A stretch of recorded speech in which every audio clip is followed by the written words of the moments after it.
कमलेश जी, राधे राधे। राधे राधे महाराज जी। महाराज जी, ऐसा कौन सा मंत्र जप करें कि मन का भटकना बंद हो जाए और इष्ट में लग जाए? जो पसंद आवे, सब में समान सामर्थ्य विराजमान है। राम जपो, कृष्ण जपो, राधा जपो, हरि जपो, शिव जपो, गोविंद जपो, जो नाम प्रिय लगे, सब में समान सामर्थ्य विराजमान है। पर जपो, जपने से पावर आता है। जितना जपोगे उतने आत्मशक्ति बढ़ेगी। खूब भजन करो। पहला तो नियम ले ले कि मुझे लाभ मिले ना मिले, शांति मिले ना मिले, कल्याण हो ना हो, मुझे भजन करना है। क्योंकि अगर हम लाभ के चक्कर में पड़ेंगे तो बार बार हमको लगेगा कि 10 दिन हो गए जब तक अभी लाभ नहीं हुआ, फिर हमारी अरुचि हो जाएगी भजन में। हमको नियम लेना है, भजन करना है, लाभ हो या ना हो, तो पक्का मंगल हो जाएगा, पक्का लाभ प्राप्त हो जाएगा, पक्का आनंद प्राप्त हो जाएगा, लोक परलोक के हर सुख आपको प्राप्त हो जाएंगे। विश्वास करो, हमारी बात पर विश्वास कर लो। लोग जो है बात पर कम विश्वास करते हैं और जादू टोना पर ज्यादा विश्वास करते हैं। जैसे एक जंतुर भर के दे दो, विश्वास कर लेंगे। कलावा भर के बाद दो, वो विश्वास कर लेंगे। लेकिन बात बता दो, पूरे जीवन तप करके भजन करके पूरे जीवन के साथ, वो बात नहीं मान। अगर बात मान लो तो तुम्हें किसी के आशीर्वाद की जरूरत नहीं, किसी भी बाहरी बात की जरूरत नहीं। मुख में अगर भगवान का नाम है तो फिर आप विजयी ही विजयी हैं, पक्का बात समझ लो। भगवान का स्मरण करते रहो, भगवान का नाम जप करो, और बहुत अच्छे बच्चे हो, बहुत जीवन मंगलमय हो जाएगा।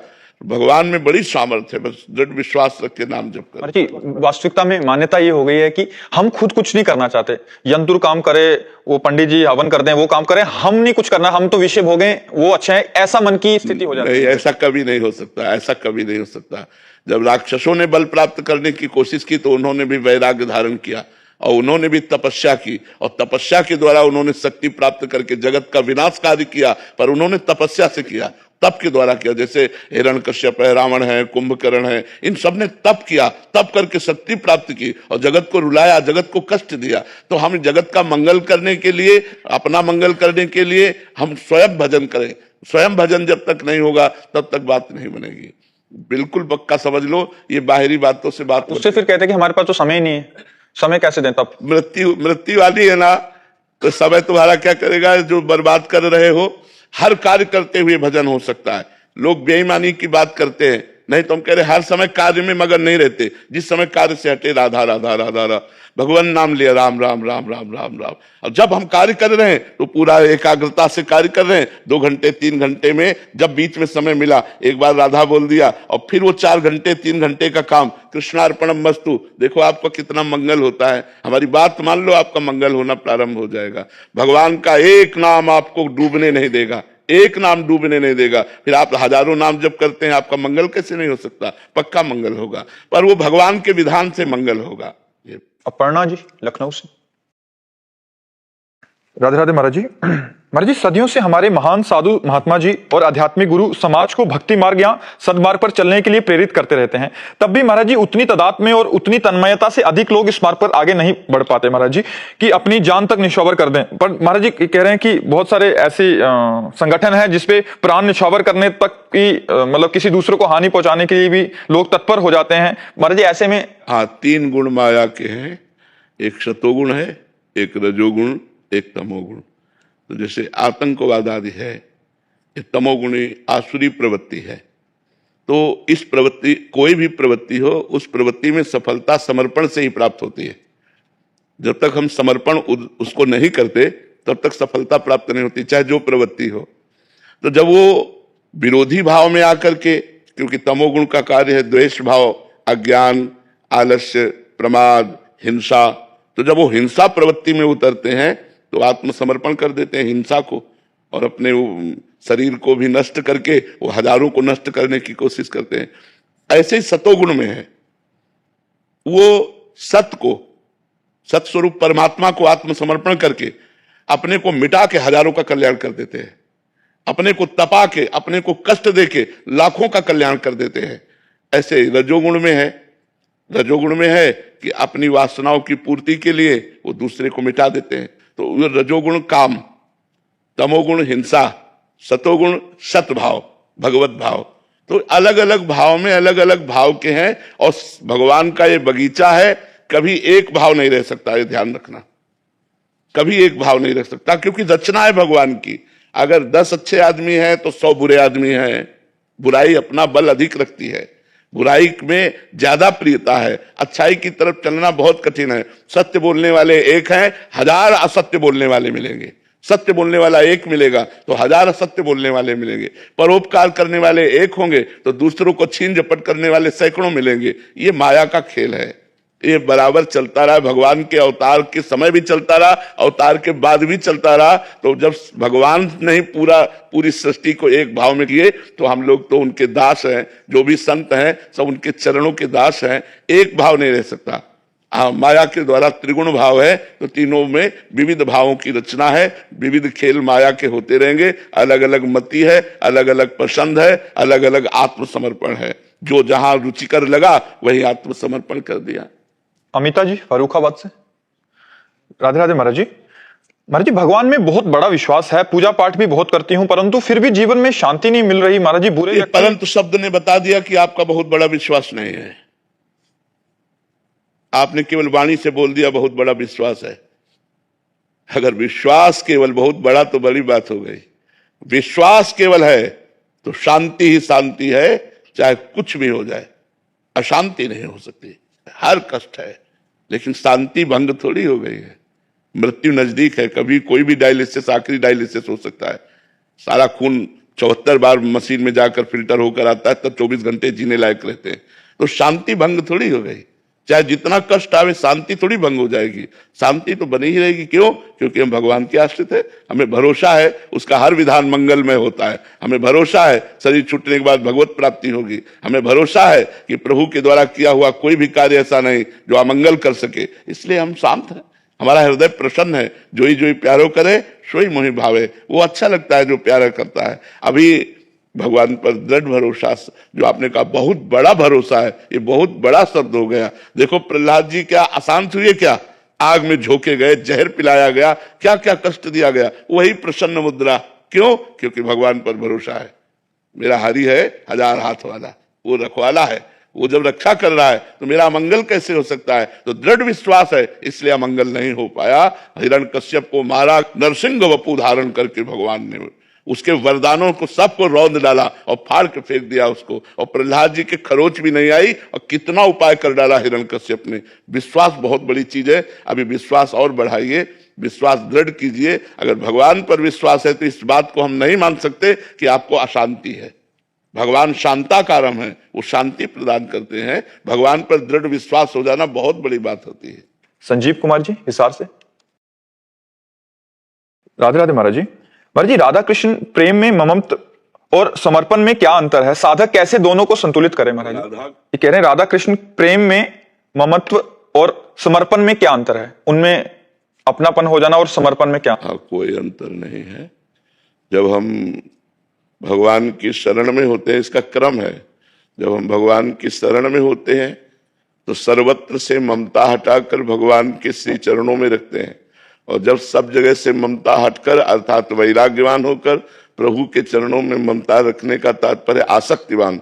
जब प्रिया प्रीतम में आसक्ति हो जाती है तो वही प्रेम रूप में बदल जाता है। तो प्रधानता तो शरणागति से ही है, समर्पण से ही है। क्योंकि प्रेम लक्षणा भक्ति नवधा भक्ति के बाद प्रकट होती है। तो नवधा भक्ति जो है श्रवणम, कीर्तनम, स्मरणम, विष्णुपाद सेवनम, अर्चनम, बंदनम, दास्यम, सख्य और आत्मसमर्पणम। आत्मसमर्पणम के बाद ही प्रेम लक्षणा भक्ति का प्रादुर्भाव होता है।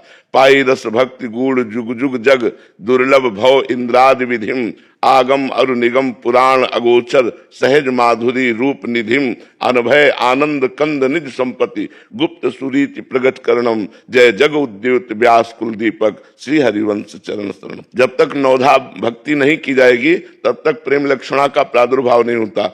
8 भक्ति से 9वीं भक्ति आत्मसमर्पण होती है और आत्मसमर्पण से प्रेम रस की प्राप्ति होती है। जो प्रेम रस ब्रह्मा और इंद्र के लिए भी दुर्लभ है, वो आचार्य हरिवंश महाप्रभु की कृपा से जीव के हृदय में प्रादुर्भाव हो जाता है जब वो नवधा भक्ति करता है आचार्य गुरु की शरण में होकर के। एक ही बात है, शरणागति से ही पूर्ण ममत्व, प्रिया प्रीतम में पूर्ण ममत्व का स्वरूप पूर्ण आसक्ति और प्रेम, वही आसक्ति वही प्रेम हो जाता है।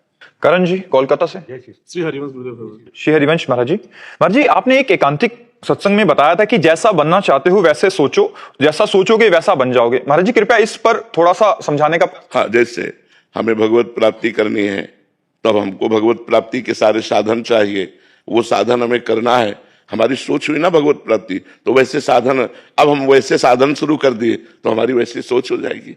जैसी सोच होगी वैसा साधन होंगे, जैसे साधना होगी वैसे सोच होगी। अगर हम भोगों की साधना करेंगे तो हमारी सोच भोगों वाली होगी।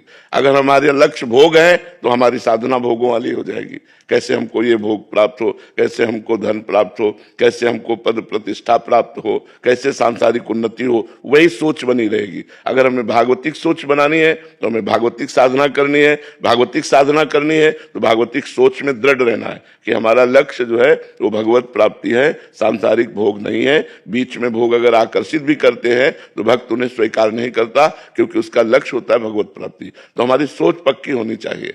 जो हम सोचेंगे वही हम बनेंगे, जो हमें बनना है वही हमें सोचना है। बात समझ में आ रही? महाराज जी परमार्थिक साधक के लिए तो ये समझ आ रही है। क्या इस संसार में भी जैसे हम कुछ बड़ा अधिकारी बनना चाहते हैं तो वैसा सोच रख लें? सोच मात्र से नहीं बनेगा, वहां नहीं बनेगा। नहीं। इसमें तो सोच मात्र से बन जाओगे सबसे बड़े अधिकारी, भगवान के दास। लेकिन आप प्रधानमंत्री बनना चाहते हो तो तुम्हारे लिए पूर्व का प्रारब्ध भी होना चाहिए, पूर्व की तपस्या और पुण्य होना चाहिए, और इतनी योग्यता होनी चाहिए। लेकिन भगवान का दास बनने के लिए सबका अधिकार है। सब जीव भगवान का अंश है, वो भगवान का दास बन सकता है, वो भगवत प्राप्ति कर सकता है।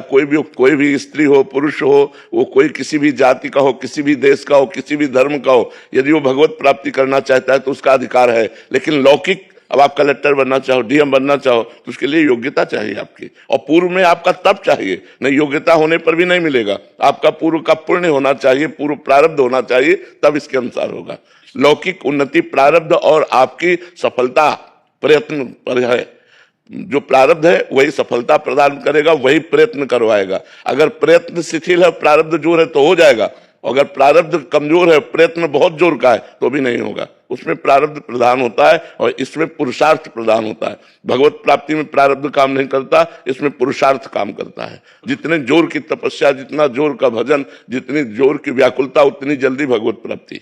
तो गुरुदेव अभी जितने भी प्रयास होते हैं वो अधिकतर मतलब जो सोच रहती है वो सांसारिक वस्तुओं को ही पाने की रहती है। तो क्या प्रयत्न करें जिससे भगवतिक वस्तुओं में नाम जप, यही नाम जप अधिक बढ़ाते चले जाओ। ये संसार से वैराग्य और स्वरूप का बोध और भगवान के चरणों में प्रेम, ये तीनों, मतलब संसार से वैराग्य, स्वरूप का ज्ञान और भगवान से प्रेम। वैराग्य, ज्ञान और प्रेम प्रतिक्षण बढ़ता जाता है जितना अधिक नाम जप करते हो आप।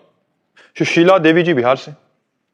राधे राधे महाराज जी। महाराज जी आपने एकांतिक वार्तालाप और सत्संग का निचोड़ दिया है कि भगवान के जो भी आपको नाम पसंद है उसका जप करो। महाराज जी मैं पूछना चाहती हूँ कि क्या महत अपराधों का भी सर्वनाश नाम जप कर देता है?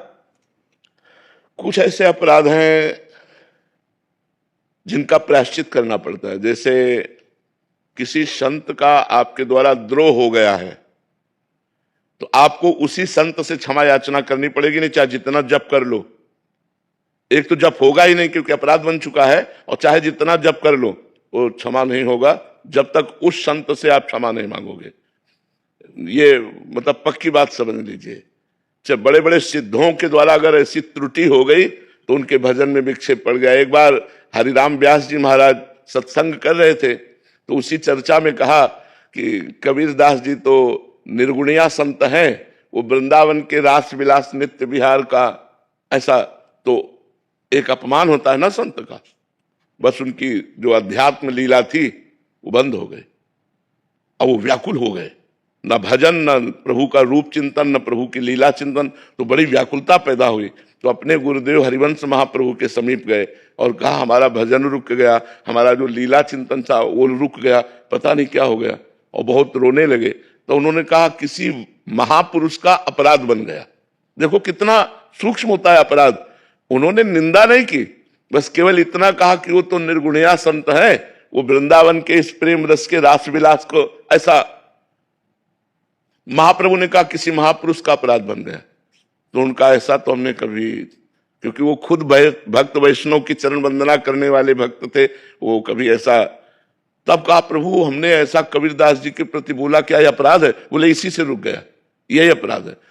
तब वो कबीरदास जी के प्रति रो करके प्रार्थना की कि प्रभु मुझे क्षमा करो। तब कबीरदास जी यमुना जी से प्रकट हुए, यमुना जी के किनारे, वो भी सिद्ध पुरुष थे हरिराम व्यास जी। तब उन्होंने कहा कि भगवान जिस संत को जिस सेवा के लिए भेजते हैं वो सेवा करता है। इसका मतलब ऐसा नहीं कि हम निराकार की उपासना का वर्णन करें तो हमको साकार का ज्ञान नहीं है या प्रेम रस का ज्ञान नहीं। जैसे सब्जी परोसने वाला सब्जी परोसता है, लेकिन जब पाएगा तो पूरा पत्तल पाएगा, ये नहीं कि उसको केवल सब्जी ही दी जाए। ऐसे ही कोई निर्गुण निराकार, कोई सगुण साकार, कोई भगवान के अलग अलग रूपों का संत महात्मा वर्णन करते हैं, लेकिन जब वो आनंद में डूबेंगे तो पूर्ण आनंद में डूबेंगे। तब तो अगर किसी संत वैष्णव का अपराध बन जाए तो फिर नाम जप से नहीं, उसी संत वैष्णव से क्षमा याचना करने पर अपराध का क्षमापन होगा। रितीश शर्मा जी पंजाब से। राधे राधे श्री हरिवंश। राधे राधे महाराज जी। महाराज जी, जब हम आर्थिक तौर पर किसी रोगग्रस्त शरीर की मदद ना कर पाए तो क्या हम भागवतिक तौर पर उसकी मदद कर सकते हैं? हाँ, कर सकते। जब हम नाम जप करें, मानो 10,000 नाम जप किए और संकल्प बनाए कि हे प्रभु मैं उसके रोग निवारण के लिए 10,000 नाम जप देता हूं, तो तत्काल फायदा उसको मिलेगा, तत्काल लाभ मिलेगा। कई बार हमने अपने शरीर को देखा कि एकदम डाउन हो रहा है, फिर साधकों ने अनुष्ठान शुरू किया तो तत्काल संभल गया, तो उससे लाभ मिलता है। अगर हम अर्थ का सहयोग नहीं कर सकते तो हम भजन का सहयोग तो कर ही सकते हैं। और ये उसके सांसारिक शारीरिक रोग का ही नहीं, सांसारिक रोग का भी नाश करेगा और उसको आध्यात्मिक उन्नति की तरफ भी प्रेरित करेगा। यदि हम नाम जप किसी को दान करते हैं तो अब 10,000 तो आपने नाम जप उधर दान किया और लौट करके आपको 20,000 का फल मिलेगा और 10,000 का उसको फल तो मिलेगा ही। इसमें लाभ ही लाभ है, ऐसा करना चाहिए। दूसरों का मंगल दूसरों, इसीलिए संत महात्मा जगत पूज्य हो जाते हैं, क्योंकि तपस्या और भजन दूसरों को देते हैं, दूसरों का मंगल करते हैं। दर्शन करने वाला, प्रणाम करने वाला, उनको कुछ देने वाला, खिलाने वाला, पिलाने वाला, पैर दबाने वाला, कपड़ा धोने वाला, सबको वो अपना भजन देते रहते हैं, जिससे सबका मंगल होता है। इसीलिए जगत पूज्य हो जाते हैं, उन्हें महात्मा कहते हैं, तो सारे जगत को अपना भजन देते हैं। तो ऐसा करना चाहिए। पंकज गोस्वामी जी। राधे राधे महाराज जी। महाराज जी, ये शरीर एक दिन नष्ट हो जाएगा। इस शरीर के जितने भी सगे संबंधी हैं, जैसे माता पिता, पुत्री पत्नी, इनसे मोह भाव कैसे हटाएं जिससे जब भी इनके शरीर नष्ट हो तो हमें मानसिक पीड़ा? ये अभी ज्ञान नहीं है। जिस दिन ज्ञान हो जाएगा तो अपने आप सबसे हट जाएगा। केवल इतने तो ज्ञान जरूरी है कि शरीर नष्ट हो जाएगा। इसी बात ने तो हमको घर से बाबा जी बना दिया था। जब 13 वर्ष के थे, स्कूल की बैग आकर के टांगते हो, अम्मा की तरफ देखते तो लगा ये मरेगी, ये मरेगी तो मैं रह कैसे पाऊंगा, इसके बिना कैसे रह सकता हूँ। पिता ये भी मरेंगे। जो भी परिवार के सदस्य जब देखते तो लगता है मरेंगे, फिर हमारा है कौन? हमारा कौन ऐसा प्यारा है जिससे हम प्यार करें और सदा हमारे पास रह सके? तो निर्णय निकला श्री भगवान। तो बचपन से ही इसीलिए भाग पड़े कि कोई प्यारा है नहीं। जितने प्यारे हैं ये सब झूठे हैं, आज नहीं तो कल चले जाएंगे। तो सच्चा प्यार तो भगवान से है। तो अभी ये बात आप वाणी से कह रहे हैं, हृदय से नहीं बैठी। जिस दिन हृदय में बैठ जाएगी ना कि यार मरना है, उस दिन तुम महात्मा बन जाओगे। तुम्हारा हृदय हर समय भगवान के चरणों में लिपट जाएगा कि यार मरना, यहाँ सब झूठा, सब छूट जाएगा। मकान, धन, संपत्ति, पद, प्रतिष्ठा, रिश्ते, नाते, संबंध सब छूट जाएंगे और ये शरीर भी छूट जाएगा। फिर प्यार हम किससे करें? भगवान से। तो हमारा मन भगवान के चरणों की तरफ दौड़ पड़ेगा, भगवान के चरणों में लौट जाएगा कि प्रभु त्राहि माम, अब मुझे स्वीकार कर लो, मुझे इस झूठे संसार से मत लो। अपने आप मोह नष्ट हो जाएगा। इतनी बात आ तो जाए, एक आदमी शराब पी रहा था, वहां से एक संत निकले मस्ती से, मतवाले गजराज की तरह भगवदानंद में छके हुए थे। तो मस्त थे ही अपनी मस्ती में। उन्होंने ऐसे देखा और उन्होंने कहा 7 दिन में मर जाएगा। उसको एक बात पर विश्वास था कि संत कभी झूठ नहीं बोलते। शराब ऐसे रख दी, चरणों में गिरा, बोले महाराज क्या कहा? बोले 7 दिन में मर जाएगा। हक से हो गया। और संत तो चले गए, एकदम 7 दिन में मर जाओ, भूल गया पैक लगाना। जब यार मर ही जाना है तो भगवान का नाम जप करे ना। और एकांत में बैठ गया, गोविंद गोविंद गोविंद गोविंद। एक दिन कटा, गोविंद गोविंद गोविंद गोविंद गोविंद। 2 दिन कटा। अब पत्नी परिवार उसे भोजन के लिए पूछे, प्यार से बात करने के लिए, गोविंद गोविंद गोविंद गोविंद गोविंद गोविंद गोविंद गोविंद। 6 दिन व्यतीत हुए, गोविंद गोविंद गोविंद गोविंद। 7वां दिन आया और बस आंसू चल रहे हैं, हे भगवान गोविंद गोविंद गोविंद गोविंद।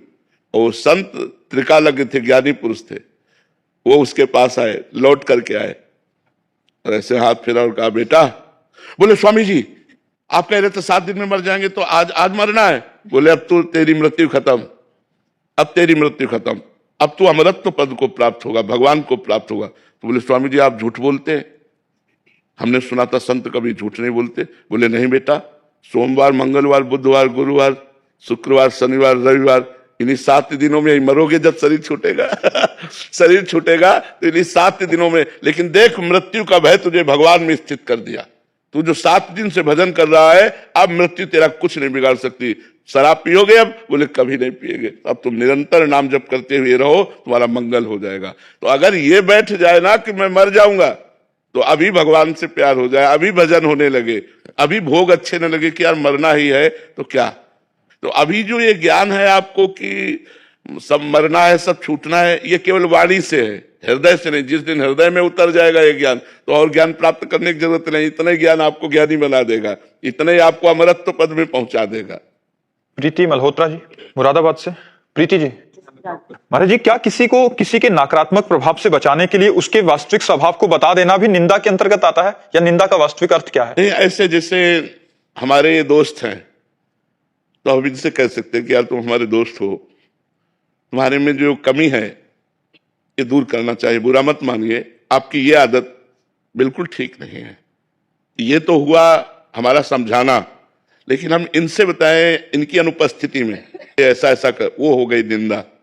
किसी के सामने अपनी प्रियता का पक्ष रख के, जैसे अपना पुत्र है, अपना पति है, अपना मित्र है, या कोई भी है, उसको सामने से कहना वो निंदा नहीं होगी, लेकिन उसके पीछे कहना फिर निंदा हो जाएगी। सामने से कहना ठीक रहता है, उसमें दोष दर्शन नहीं रहता। जैसे हमें पता है कि आप गलत हैं, तो अगर आप सुधार कर लेंगे तो आपका मंगल हो जाएगा। इसलिए निवेदन करते हैं कि आप में एक कमी है, हमें ऐसा लगता है, तो अगर आपको ऐसा लगता हो कि हम ठीक कह रहे हैं तो आप सुधार कर लीजिए, ऐसा हम कह सकते हैं। ये परेशान करता है कि दूसरे तीसरा व्यक्ति उससे कुछ नुकसान ना झेल ले। इनका कहने का मतलब है कि जैसे ये इनसे, ये हमारे मित्र हैं और इनसे इनको नुकसान होने वाला है, तो हम बोलते हैं कि उसका संग मत करो, या मतलब वो ठीक आदमी नहीं है, क्योंकि ये हमारे प्रिय हैं, ये तीसरा आदमी है, यार इससे इसका संग मत करो, ये दारू पीना सिखा देगा, ये गलत संग में, तो ये निंदा के अंतर्गत आएगा? नहीं नहीं, बिल्कुल नहीं, निंदा के अंतर्गत नहीं आएगा। ये हमारा बचाव पक्ष है। हम अपने प्रियजनों को कुसंग से बचाते हैं। कुसंग का त्याग करवाना है तो सत्संगियों का कार्य ही है। जाके प्रिय न राम वैदेही तजिए ताहि कोटि बैरी सम यद्यपि परम स्नेही। वो चाहे जितना प्रिय हो, यदि वो गलत आचरण वाला है तो हमको उससे बचना चाहिए। हम तो दीक्षा में चौथा पॉइंट तो यही रखते हैं कि जो नास्तिक है, भगवत विमुख है, पापाचरण करते हैं, गंदे बात को प्रधानता देते हैं, ऐसे लोगों से दूरी बना के रखी जाए, तभी हमारी बुद्धि परमार्थ में चल पाएगी। ये निंदा नहीं होती। और महाराज जी, अगर उसको बचाने का पक्ष नहीं है इनको, बट अंदर वेग आ रहा है कि उसने मेरे साथ ठीक नहीं किया, वो निंदा हो जाएगी, वो निंदा हो जाएगी। जो रस लेकर के दूसरे के दोषों का वर्णन किया जाता है वो निंदा होता है, और जो दुखी होकर के अपने को प्रियजनों को बचाने के लिए बात की जाती है वो निंदा नहीं होता, वो दोषों से बचाने के, कुसंग से बचाने की बात होती है। और महाराज जी, जैसे आपने बोला कि दूसरे को समझाने के लिए कि तुम ऐसा मत करो, ये तुम्हारे लिए ठीक नहीं है, अगर सामने वाला ही उसके सामने बोल दो, और हमें पता है कि वो आदमी बुरा मान जाएगा और हमारी हानि कर सकता है, नहीं तो बोलना चुप हो जाना है। हाँ, नहीं बोलना चाहिए, फिर नहीं बोलना चाहिए। शिक्षा भी उसी को दी जाती है जो हमारी बात का आदर करे। अगर वो अनादर करता है तो हम शिक्षा भी नहीं देंगे। एक बार हम देख लेंगे कि इसका स्वभाव ऐसा नहीं, फिर हम उससे बात नहीं करेंगे और हम खुद उससे दूरी बना लेंगे कि अब आपको भुगतना है, भोगो आप अपना, हम अपने धीरे से दूरी बना लेंगे। अरिहंत जी, राधे राधे महाराज जी। महाराज जी, जन कल्याण का भाव मन में बार बार उठता है, तो महाराज जी इसके लायक कैसे बने, और साथ साथ बड़े बड़े विचार आते हैं मन में, क्या मैं ठीक गलत है, गलत है। लोगों को लगेगा कि जन कल्याण की बात ये गलत कहते हैं। सब भगवान के स्वरूप है, जान लो, तभी जन कल्याण होता है। जो जन कल्याण अपना कल्याण किया नहीं और जन कल्याण में लग जाते हैं, उनमें व्यभिचार दोष आ जाता है, दूसरे के धन हड़पने के दोष आ जाते हैं, बड़ा अहंकार मान प्रतिष्ठा आ जाती है। ये दोष नहीं, पहले अपना कल्याण करो, अपना कल्याण करो। जब पुष्प में पराग आ जाता है तो भंवरों को लाभ अपने आप मिलने लगता है, और खाली पुष्प कागज का बना करके बनावटी पुष्प से भंवरों की तृप्ति नहीं होती। तो समाज का कल्याण तभी होता है जब पहले हम अपना कल्याण कर लें। काम विजयी, क्रोध विजयी, लोभ विजयी, मोह विजयी, अहंकार विजयी, भगवान में तन्मय। अब जो बोलोगे सो तुम्हारा मंगल करने वाली वाणी जन कल्याण करेगी। तो जन कल्याण के लिए पहले अपना कल्याण करो, पहले अपने कल्याण के चक्कर में पड़ना चाहिए। स्वयं माया मुक्त हो तब तो दूसरों को माया मुक्त कर सकते हो। जब स्वयं माया में बंधे हो तो दूसरों को माया मुक्त कैसे कर सकते हो? समझ पा रहे हो? पहले अपने कल्याण की सोचो, आपका कल्याण हो गया तो सब भगवत स्वरूप है, सबका मंगल हो जाएगा। वास्तव में कल्याण शब्द का शब्दार्थ क्या है महाराज जी? समस्त विकारों से मुक्त होना, जितने दोष हैं इन दोषों से मुक्त होना, आवागमन रूपी महान दोष से भी मुक्त हो जाना, पुनरपि जननम पुनरपि मरणम पुनरपि जननी जठरे शयनम, इस दोष से भी मुक्त हो जाना परम कल्याण है। तो जब तक हमारे अंदर भगवत प्राप्ति नहीं है और हमारे अंदर निर्दोषता नहीं है, हमारे अंदर साधुता नहीं है, तो हमारे प्रवचनों का कोई प्रभाव नहीं पड़ेगा। कल्याण तभी हो सकता है जब स्वयं का कल्याण कर चुका है, स्वयं भजन में डूबा हुआ है, स्वयं सत्य मार्ग में चल रहा है, तब उसकी वाणी का प्रभाव पड़ता है, ऐसे प्रभाव नहीं पड़ता। दूर दूर तक उसकी वाणी लोगों के दोषों का अपहरण करके मंगल कर देगी। जन कल्याण तभी होता, पहले अपना कल्याण कर ले, पहले अपना मंगल कर ले, पहले अपने को एक विजयी पद पर बैठा ले, तब दूसरों का मंगल कर सकता है, नहीं तो भ्रष्ट होने में देर नहीं लगती। जहां कोई प्रचार के लिए निकला ना, तो माया भेज देती है अपने पार्षदों को, और वो सब भ्रष्ट हो जाता है, कोई प्रचार विचार नहीं होता, कोई मंगल नहीं होता। या तो अवतारी पुरुष से प्रचार होता है या सिद्ध पुरुष से प्रचार होता है, ऐसे जन कल्याण नहीं होता। और अगर संत की वाणी तुम्हारे कान में पड़ी तो भूत की तरह तुम्हारे अंदर लग जाएगी और तुम्हें सुधार के छोड़ेगी, पक्का सुधार के छोड़ेगी। संत वाणी का चमत्कार ऐसा होता है कि लाखों लोगों का परिवर्तन होके रहेगा। ऐसे नहीं हो सकता कि वो व्यर्थ में प्रवचन चला जाए। जब तक स्वयं में परिवर्तन नहीं, तब तक नहीं। तो जन कल्याण तभी कर सकते हो जब स्वयं आप अपना कल्याण कर लें, पहले अपना मंगल कर लें, तब तो कर सकते हैं दूसरों का मंगल। पुनीता जी, राधे राधे महाराज जी।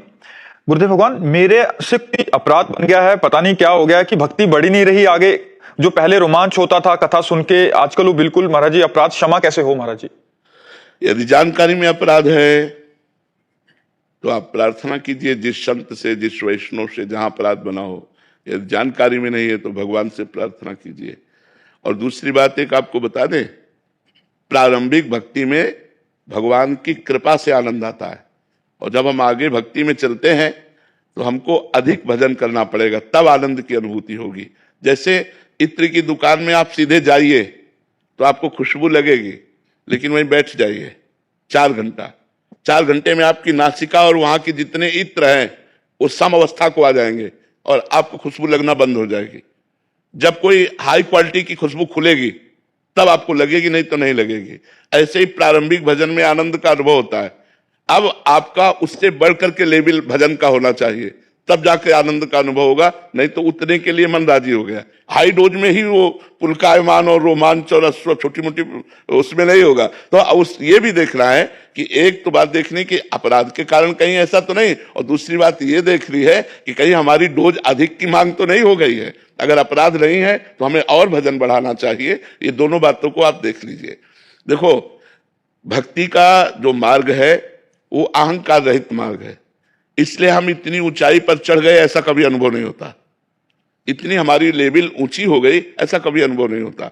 मतलब जैसे एक बढ़िया लिफ्ट हो तो चलने में तो लगा एकदम, लेकिन जब बीच के फ्लोरों को क्रॉस कर रही होती है, अगर नंबर ना लिखे हो तो अपने को पता नहीं चलेगा। पता चलेगा कि चल रही कि नहीं चल रही, और पता चला कि हम उस फ्लोर में पहुंच चुके हैं जिसमें हमें निकलना है। ऐसे भक्ति का मार्ग है, लिफ्ट जैसा मार्ग है कि चलने में तो लगता है रोमांच और आनंद एकदम, और जब चल पड़े तब ऐसा एकदम शून्य, एकदम मन खिन्न, कुछ अच्छा नहीं लग रहा। रात दिन भजन हो रहा, फिर भी भजन की पूर्ति हमारा बढ़ता चला जा रहा है। जो हमारी आंतरिक आध्यात्मिक उन्नति होती चली जा रही, और वो गिड़गिड़ा रहा है, वो रो रहा है कि हमसे भजन नहीं बन रहा, हमसे। वो अहंकार रहित होकर, दैन्य होकर वो भगवान के द्वार तक पहुंच जाता है, उसे पता ही नहीं चलता है।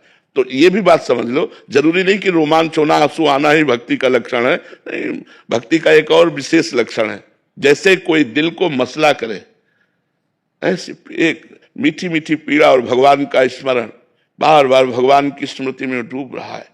अब अंदर की पीड़ा को कौन जाने, केवल भगवान ही जानते हैं ना। मीरा जी कहती मेरा हृदय जानता है, बाहर से कुछ नहीं, ना एक बूंद आंसू, ना एक रोमांच, बाहर से कोई लक्षण नहीं। वो अंदर खाए जा रहा है भगवान का विरह। कब मिलेंगे, आज का भी दिन गया, आज की भी रात गई, वो भजन नहीं हो पा रहा, किसके पास जाऊं, क्या करूं, कौन मुझे प्रभु से मिला दे। वो अंदर अंदर चल रहा है, वो बाहर से शांत बैठा है, अंदर से आग लगी हुई है, बाहर से शांत बैठा है। बाहर से कछु दिखत नहीं, अंदर चमके नूर। आपो त्याग जगत में बैठे नहीं किसी से काम, उनमें तो कुछ अंतर नहीं, संत कहो चाहे राम, वो भगवत स्वरूप हो जाते। तो हमारा लक्ष्य भजन होना चाहिए, रोमांच और अश्रुपात की तरफ नहीं जाना चाहिए कि वो रोमांच हो, अश्रुपात हो। प्रारंभ में भगवान की कृपा से नए नए जब आते, देखो पहली बार वृंदावन आओ आपको कैसा लगेगा, पहली बार जब वृंदावन आओ और फिर यहीं रह जाओ फिर कैसा लगेगा, कुछ दिनों में सम हो जाएगा। अब यहां भावुकता वाली बात हो तो आपको आनंद आएगा, नहीं तो एक जैसे गांव में रह रहे हो ऐसा लगने लगेगा, क्योंकि हृदय सम हो गया, अब उसको और पावर चाहिए आनंद का।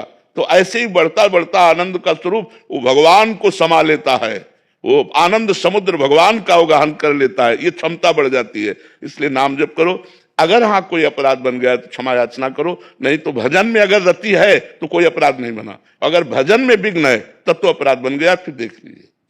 गुरुदेव भगवान, मन बहुत विचलित करता है, जिन क्रियाओं से हम बचना चाहते हैं वो गृहस्थ जीवन में उन क्रियाओं में उतरना ही पड़ता है, चिंतन बिगड़ जाता है। महाराज जी बचने का प्रयास भी बहुत करते हैं बट ऐसा कोई बल नहीं है जो हम बच पाए। महाराज जी ऐसे में मतलब भगवान का बल, मेरे बल श्री वृंदावन रानी, जब हम भगवान का बल रख लेते हैं तो सब ठीक हो जाता है।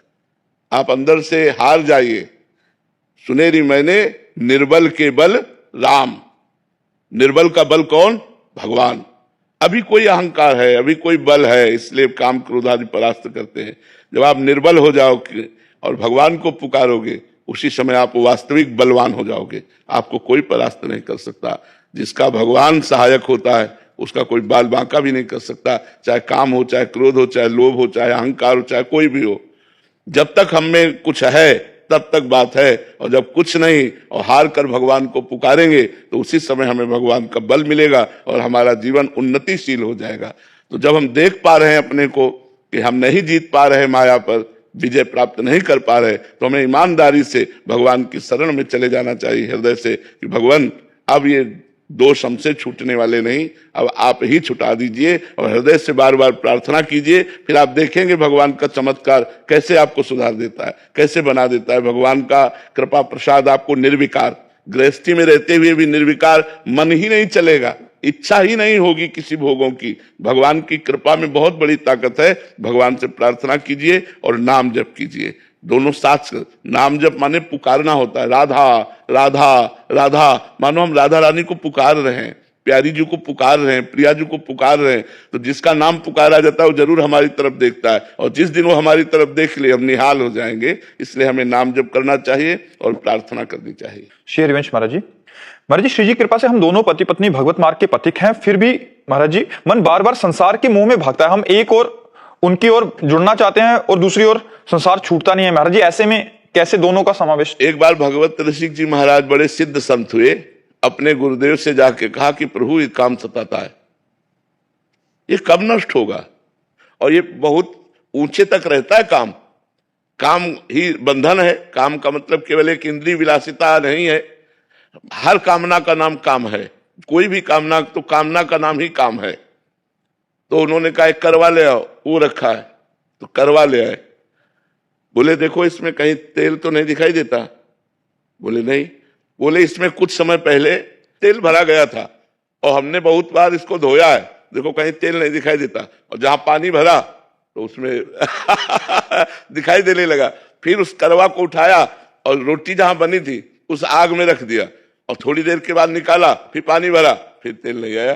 तो बोले जब तक तपाया नहीं जाएगा, तप नहीं होगा, तब तक देखो इसमें तेल जैसे उछल आया, ऐसे ही हृदय में काम उत्पन्न हो जाता है। जब तपस्या के द्वारा वासना को भस्म कर दिया जाता है तब काम नहीं उत्पन्न होता। तो नाम जप करो, थोड़ा भोजन करो, भगवान के चरित्र सुनो, सत्संग सुनो, और दूरी बना के रखो संसार से। तो धीरे धीरे धीरे धीरे मन वो वैराग्यवान होकर, जो जलन होती है भजन करने से, वही तप है, उसे सह जाओ चुपचाप। उसको सह गए तो सब विकार नष्ट हो जाएंगे। पर ये आज नहीं नष्ट हो जाएंगे, समय लगेगा, लंबा समय लगेगा। ऐसा सोचो साल 2 साल माला घुमा लिया तो हम काम विजयी हम काम विजयी हो जाएंगे। तो भगवान की धीरे धीरे जब कृपा होती है तब इनका समन होता है। नहीं ये छोटे मोटे शत्रु नहीं है कि साल 2 साल माला घुमाई बोले काम विजयी हो गए, क्रोध विजयी हो गए। बहुत एक कठिन विषय है, बहुत कठिन विषय है। राधे राधे महाराज जी। महाराज जी आप अपने सत्संग में कहते हैं कि झूठ बोलने वाला व्यक्ति कभी सुख ही नहीं रह सकता, लेकिन मैं जिंदगी में हमेशा सच के रास्ते पर चली हूं, हमेशा ईमानदारी से नौकरी की, फिर भी मेरे ऑफिस में कर्मचारियों द्वारा मुझे तिरस्कार या झूठे आरोप लगाए जाते हैं। इससे क्या फर्क पड़ता है? हम दुखी क्यों हो जाएं, हम दुखी क्यों हो? अगर कोई हमारा अपमान करता है तो हमें ये देखना है कि इसमें हमारी गलती तो नहीं है। यदि हमारी गलती नहीं है तो हम उसे स्वीकार नहीं करते, मुस्कुरा के चल देते। तो सत्यवान कभी ये दिखाई देता है कि उसके सामने समस्याएं रहती हैं, पर वो वास्तविक समस्याओं को चीरते हुए आगे निकल जाएगा। और झूठ थोड़ी देर अच्छा लगता है कि समस्या का समाधान हो गया, लेकिन झूठ का परिणाम जब निकलेगा तब वो बहुत गलत निकलेगा। सत्य के परिणाम में बहुत सुख है, लेकिन चलने में समस्या है। झूठ के परिणाम में बड़ा दुख है, लेकिन चलने में सुविधा है। आप हमारी बात को समझिए, झूठ को कितना सजा करके रख सकते हो आप, लेकिन उसका परिणाम दुखद होगा। सत्य को आप सजा नहीं सकते, सत्य को, वो सीधा बात होती है जी, ऐसे से ऐसा ऐसा सत्य जो बोला। तो सत्यवान के पीछे ज्यादा लोग नहीं चलते, झूठ के पीछे बहुत लोग रहते हैं, झूठ का आश्रय बहुत लोग लिए हुए हैं। और इसीलिए गोस्वामी तुलसीदास जी ने लिखा है कि कलिकाल में इसकी बाहुल्यता होगी। झूठा ही लेना, झूठा ही देना, झूठा ही भोजन, झूठ चबेला, गोस्वामी जी ने लिखा है। और झूठ की मान्यता होगी, सत्य चलने वाले को लोग उपहास करेंगे, उसका त्याग कर देंगे, और झूठ वाले को लोग अपनाएंगे। कलयुग का प्रभाव है, लेकिन हमें लगता है सत्य विजयी होता है। अगर आप सत्य से चलोगे तो भगवान आपका साथ देंगे, आपको आनंद प्रदान करेंगे। भगवान जिसे आनंद प्रदान करते हैं उसे संसार दुखी नहीं कर सकता, और जिसे भगवान परिणाम में दुख देते हैं उसे संसार सुखी भी नहीं कर सकता। इसलिए धर्म से चलो, सत्य से चलो। सजन जी हरियाणा से। राधे राधे महाराज जी। महाराज जी, कर्म करो फल की चिंता मत करो के सिद्धांत पर वास्तव में जीवन कैसे जिया जा सकता है? क्योंकि जब हम किसी लक्ष्य को प्राप्त करने के लिए प्रयासरत रहते हैं तो अनायास ही परिणाम की सोच हो जाती है। तो ऐसी स्थिति में यह सिद्धांत का पालन महाराज जी कैसे संभव है? आप दुख की चाह करते हैं क्या? तो दुख की चाह तो कोई करता नहीं, सब सुख की चाह करते हैं। तो बिना चाह किए दुख मिलता है कि नहीं मिलता? ऐसे सुख की चाह भी मत करो, केवल कर्म करते जाओ तो आपको अनायास अन्न मांगे आगे आवेगो, जो पल लागे पल को। पर आप सुख की कामना से युक्त हैं, इसीलिए बंधे हुए हैं। जैसे बिना चाहे दुख सबको प्राप्त होता है, कोई दुख नहीं चाहता। हर कर्म सुख के लिए किया जाता है, चाहे वो पाप कर्म ही क्यों ना हो, लेकिन परिणाम में दुख मिलता है। ऐसे ही हम अच्छे कर्म करें, परिणाम की चिंता न करें। कर्मण्येवाधिकारस्ते मा फलेषु कदाचन। हम फल की चिंता न करें तो हमारा बहुत बढ़िया जीवन हो जाएगा, निष्काम जीवन हो जाएगा। क्योंकि निष्काम जीवन ही भगवदानंद का अनुभव कर सकता है, सकामी जीवन विषयों का अनुभव करता है। इसलिए निष्काम होने के लिए भगवान कहते हैं कि तुम कर्म करो, फल की इच्छा मत रखो। लेकिन संसारी आदमी पहले फल की इच्छा रखता है और फिर कर्म करने की, कि ऐसा ऐसा करूंगा तो इसमें इतना लाभ हो जाएगा, और ऐसे से ऐसा फिर हो जाएगा। और जब वो कर्म करता है और उतना लाभ नहीं होता है तो वो दुख का भाजन बन जाता है, वो दुख का कारण बन जाता है। दुख सुख हमारी मान्यता है। जैसे दो ब्राह्मण बैठे हुए थे, एक धनी ने कहा आज हमारे यहाँ भोजन पा लीजिए, निमंत्रण दिया। दोनों भोजन पाने गए, भोजन पा के दोनों निकले तो एक अप्रसन्न था और एक प्रसन्न था। तो धनी ने पूछा कि आप प्रसन्न क्यों हो और आप अप्रसन्न क्यों हो, भोजन तो दोनों को समान पवाया। तो एक ने कहा आज हमने सोचा था कि कोई जजमान मिलेगा, भोजन पवाएगा तो 51 रुपया हमें देगा, तो आपने भोजन पवा के 11 रुपया दिए तो हमारा घाटा हो गया ना। और उससे पूछा तुम प्रसन्न क्यों हो? बोले हमें तो था कि पता नहीं भोजन मिले कि ना मिले, भोजन भी मिला, 11 रुपया मिले तो प्रसन्न हुए। अब बोलो दुख का कारण और सुख का कारण उसकी सोच है या कोई कर्म है? उसकी सोच है ना। तो भगवान सोच सुधारने के लिए कहते हैं कि तुम केवल अच्छे कर्म करो, परिणाम की चिंता ना करो, क्योंकि परिणाम अच्छे कर्म का अच्छा ही होता है। अगर बुरे कर्म करोगे तो उसका फल बुरा होगा। तो हमें अच्छे कर्म पर ध्यान देना है, परिणाम पर ध्यान नहीं देना है। अगर एक बार परिणाम सही नहीं आया तो दूसरी बार परिणाम सही आएगा। हमें अच्छे कर्म करने हैं, हमें अच्छी पढ़ाई करनी है, अच्छी नौकरी की लालसा रखनी है, हमें अच्छा बनने की कोशिश करनी है। तो ये कर्म करने के लिए भगवान तो आदेश कर रहे हैं। लेकिन फल की आकांक्षा पर, जैसे आप बहुत प्रयत्न करके पढ़ाई अच्छी की और फेल हो गए कुछ नंबरों से, तो आपको निराश नहीं होना, आपको अगले वर्ष और अच्छा पढ़ना है। और जो केवल फल की आकांक्षा रखते हैं फिर वो की सोच लेते हैं, चाहे व्यापार हो, चाहे नौकरी हो, चाहे किसानी हो, चाहे जो भी हो, केवल फल की आकांक्षा रखते हैं और वो प्रवीण बुद्धि के नहीं होते। तो जहां रिजल्ट सामने असफलता आई, हार आई, पराजय हुई या फेल हो गए, तो फिर वो अपने को बहुत कोसने लगते हैं। निगेटिव विचार इतना बढ़ जाता है कि फिर उसकी सोचने लगते हैं। इसलिए जो भगवान करें बहुत भगवान कह रहे ना, बहुत सोच विचार के कह रहे, तुम सदैव सुखी रहोगे यदि कर्म करने पर अपना अधिकार रखो, फल हमारे ऊपर छोड़ दो। फल के लिए कहा सुख दुखे समय कृत्वा लाभा लाभो जया जयो, सुख दुख में समान भाव रखो, लाभ हानि में समान भाव रखो, जय पराजय में समान भाव रखो, और कर्म केवल करो तो तुम बहुत प्रवीण योद्धा हो जाओगे, तुम्हें माया परास्त नहीं कर पाएगी। और जब हम केवल सुख की आकांक्षा रखकर कर्म करते हैं और हमें वो नहीं मिलता तो हम निराश हो जाते हैं, उदास हो जाते हैं, हताश हो जाते हैं, और हमें कर्म करना ही पड़ेगा, हमें संघर्ष करना ही पड़ेगा। मनुष्य जीवन मिला है तो हम उत्साह पूर्वक हारने पर फिर प्रयास करके जीत जाए, ये भगवान कला सिखाते हैं। अगर हम हार भी गए तो हमें उत्साही नहीं होना, हमें पुनः कर्तव्य का अनुष्ठान करना है और हमें विजय प्राप्त करनी है। एक बार की हार हमें एक अनुभव देती है कि हम हारे कहां से, कौन सी त्रुटि हुई, और हमें विवेक पूर्वक उस त्रुटि को सुधार करके हमें सफलता प्राप्त करनी चाहिए। इसलिए भगवान ऐसा कह रहे हैं। डॉक्टर विवेकानंदा मुखर्जी, राधे राधे महाराज जी। महाराज जी, दुख को शक्ति में बदलने के लिए क्या उपाय है? महाराज जी कह रहे हैं कि इनकी एक बेटी थी, वो मतलब प्रभु को प्यारी हो गई, बट अभी हम भक्ति मार्ग में लगना चाहते हैं ताकि एक भजन से इसको काट पाए अंदर के शौक को। यद्यपि हम मोह के कारण दुखी होते हैं, लेकिन इस लोक का नाम है मृत्यु लोक। जैसे कसाईवाड़े में जो बंद पशु हैं उनको भी चारा दिया जाता है, तो उनको भूखा नहीं रखा जाता, हरा चारा, बढ़िया चारा दिया जाता है, बढ़िया इंजेक्शन लगाया जाता है कि उनका शरीर स्वस्थ रहे। अब वो पशु समझ रहे हैं हमारी सेवा हो रही, सेवा नहीं हो रही, गड़ासे की तैयारी हो रही। ऐसे हम सबको सुविधाएं दी गई हैं, लेकिन हम काल के कसाईवाड़े में बंद हैं।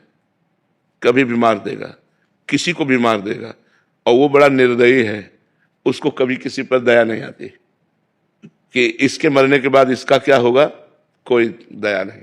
वो अपना काम, और आज तक कोई काल को मार दिया ऐसा कह नहीं पाया। बोले कैसे मरे? बोले एक्सीडेंट से।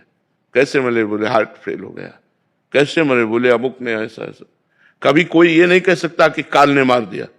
ऐसी चतुराई से तो हम सबको मरना है। अब यह है कि हम लोग बड़ी भूल में फंसे हुए हैं। अभी होश में हो जाओ तो कुछ अच्छाई कर सकते हो, अगर होश में नहीं हुए तो बहुत बुराई लेकर के जाओगे, फिर अन्य योनियों में भोगना पड़ेगा। जो हमें ये रोना आता है ना, वो केवल मोह के कारण रोना आता है। जैसे आपने अपनी बेटी मानी ना, तो केवल शरीर तक, इसके बाद अगर वो बेटी आ जाए बात करे ना आपसे तो आपका मोह नष्ट हो जाएगा। एक बार भागवत की कथा है, राजा चित्रकेतु थे, ऐसा उसमें लिखा हुआ है, उनके 1 करोड़ रानियां थी। जो ब्याह करते संतान ही नहीं होती तो 1 करोड़ रानियां थी। पहले बहुत वर्षों तक जिया भी जाता था, 10,000 वर्ष ऐसे भी, तो किसी के भी संतान नहीं थी। बहुत व्याकुल थे वो कि इतना बड़ा राज वैभव और इतनी रानियां और एक भी संतान नहीं। तो एक दिन देवर्षि नारद जी और अंगिरा जी उनको समझाने के लिए आए। तो उनका मुझे ज्ञान उपदेश नहीं, पुत्र चाहिए। पुत्र की प्राप्ति की कामना ने इतना व्यथित कर दिया था कि ऐसे सिद्ध महापुरुषों को उन्होंने कहा मुझे ज्ञान नहीं, भक्ति का उपदेश नहीं, मुझे पुत्र चाहिए। जब बहुत हट किया तो सामर्थ्यशाली महात्मा थे, उन्होंने कहा जाओ पुत्र होगा, पर हर्ष और शोक दोनों प्राप्त होंगे। वो आखिरी बात पर ध्यान नहीं दे पाए। पुत्र होगा इस पर ध्यान दिए, आखिरी बात पर ध्यान नहीं दिए कि हर्ष और शोक दोनों को प्राप्त हो गए। बड़ी रानी कृतद्युति उनका नाम था, वो गर्भवती हो गई। अब तो बड़ा आनंद, समय आने पर पुत्र हुआ, क्या कहना है, खूब मंगल गान, बधाइयां, खूब धन संपत्ति लुटाई गई, बड़ा आनंद। अब तो राजा रोज कृतद्युति के महल में जाते। अन्य रानियों को जलन पैदा हो गई कि जब से ये संतान हुई कृतद्युति के, तब से महाराज हम लोगों की तरफ तो देखते भी नहीं, वहीं महल में पहुंच जाते हैं। धीरे धीरे विरोध करने वाला पक्ष जोरदार हो गया रानियों का, और कहा हम सबके बीच में कांटा यही लड़का ही तो है, अगर राजकुमार को जहर दे दिया जाए, वो मर जाए, तो महाराज फिर हम लोगों को प्यार करने लगेंगे। काल की प्रेरणा हुई और उन्होंने धायमा को अपने वश में किया और कहा कृतद्युति के महल में जाकर सोते हुए राजकुमार को ये जहर पिला दो। पिला दिया, वो सदा सदा के लिए सो गया। कृतद्युति आई, उसको गोद में उठाया, देखा पूरा शरीर नीला, राजवैद्यों से जांच कराई गई तो पता चला वो तो मर चुका है। अरे राजा की जो हालत, सोचो चक्रवर्ती सम्राट और एक पुत्र हुआ इतने दिनों बाद, और वो भी अब हाहाकार मच गया। महाराज पछाड़ खाते हुए गए, बस उसके चरण पकड़कर बार बार रोते कि बेटा तुम्हें दया नहीं आई, मुझको इस तरह दुखी देख करके तुम सुखी हो रहे होगे, बेटा कहाँ हो, बड़ा विलाप। उसी समय देवर्षि नारद जी अंगिरा जी फिर आ गए, क्योंकि जो धर्मात्मा पुरुष होता है तो उसे महात्माओं का संयोग प्राप्त होता है। देवर्षि नारद जी अंगिरा जी ने कहा देखो मैं समझाने तुम्हें पहले ही आया था कि पुत्र में सुख नहीं है, सुख श्री भगवान में है। तो उनका महाराज जैसे आपने कृपा करके हमको पुत्र दिया, एक बार उसे बुला दो, एक बार मैं बात कर लूं, आप सामर्थ्यशाली महात्मा हो तो उनका बुला देता हूं। आकर्षण किया तो सामने उपस्थित हो गया, लेकिन शरीर तो जल चुका था। तो उनका पुत्र आ चुका है, तुम बात कर सकते हो। तो उनका बेटा मैं तुम्हारे बिना बहुत, वो जहर से दग्ध सा हो गया था पूरा शरीर, मैं तुम्हारे बिना बहुत व्याकुल हूं बेटा। अरे उनका कैसी बात करता है तू, कितनी बार मैं तेरा बाप बना, कितनी बार तू मेरी पत्नी बना, कितनी बार क्या क्या बना, ये सब संसार का रिश्ता है, मेरा तेरा कोई रिश्ता नहीं। तो उनका मैं जिसके लिए रो रहा हूं ये वो है। बोले ये वही है, केवल शरीर में आने पर आसक्ति होती है, शरीर से अलग हो जाने पर अगर आप अपनी बेटी वाले जीवात्मा से मिले ना तो अभी दिमाग तुम्हारा ठीक हो जाए। पर अपना लगता है अपनी बेटी, चूंकि शरीर का राग, और वो तभी तक प्यार करती है जब तक शरीर में, और शरीर से अलग हुई तो उसका स्वरूप जो होता है वो अलग हो जाता है। तो हमें लगता है हमें अपने मोह को कंट्रोल करने के लिए भगवान से प्रार्थना करनी चाहिए और नाम जप करना चाहिए। जी, जब जप करते हैं इष्ट चिंता में उसी का मुंह आ जाता है, तो उसी में भगवान की भावना करके प्रणाम करो, हम जो कह रहे हैं वही करो। जहां उसका चेहरा सामने आवे तो भगवान को प्रणाम करो कि भगवान सारी सृष्टि के रूप में आप ही हो, तो मेरी बेटी के रूप में भी आप ही तो थे। तो आपको देखो शांति मिलनी प्रारंभ हो जाएगी। माया ममता का नाश होते ही निर्मल ज्ञान की प्राप्ति हो जाती है। ये सारा खेल उस माया ममता का ही नाश करने के लिए है। कितने अद्भुत महापुरुष रहे, देखो धर्म के लिए बलिदान स्वीकार कर लिया, और सामर्थ्य कितनी, ऐसे सामर्थ्यवान महापुरुष, और मतलब हृदय नोचता है जब इन महापुरुषों के चरित्रों को पढ़ो ना कि भगवान आपकी बड़ी विचित्र लीला है, बड़ी विचित्र लीला है। जैसे गुरु अर्जन देव जी, तेग बहादुर सिंह, इन्होंने अपने जीवन को बलिदान कर दिया धर्म के लिए। गुरु गोविंद सिंह, दोनों लाड़िले राजकुमार, ये सब बहुत